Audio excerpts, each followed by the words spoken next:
रिया को पुरानी और अद्वितीय चीजों का बहुत शौक था। एक दिन उसे एक पुरानी दुकान में एक अधूरी पेंटिंग मिली।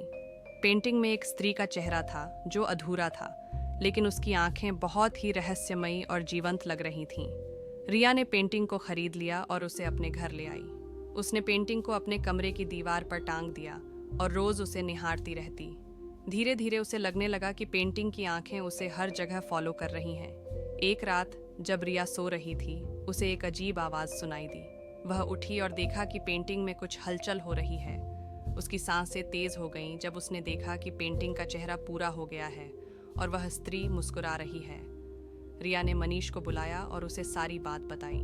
मनीष ने उसे बताया कि यह पेंटिंग एक प्रसिद्ध चित्रकार की है जो अचानक गायब हो गया था।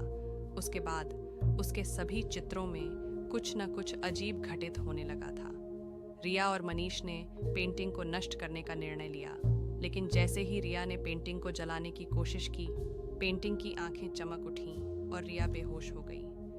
मनीष ने किसी तरह पेंटिंग को जला दिया और रिया को होश में लाया। लेकिन जब रिया होश में आई, उसने महसूस किया कि उसकी खुद की आंखें वैसी ही हो गई हैं जैसे उस पेंटिंग में थीं। उसकी आंखों में वही रहस्यमयी चमक थी और वह धीरे धीरे एक अधूरी पेंटिंग की तरह महसूस करने लगी। रिया अब पेंटिंग से छुटकारा पा चुकी थी, लेकिन वह खुद उस पेंटिंग का हिस्सा बन चुकी थी।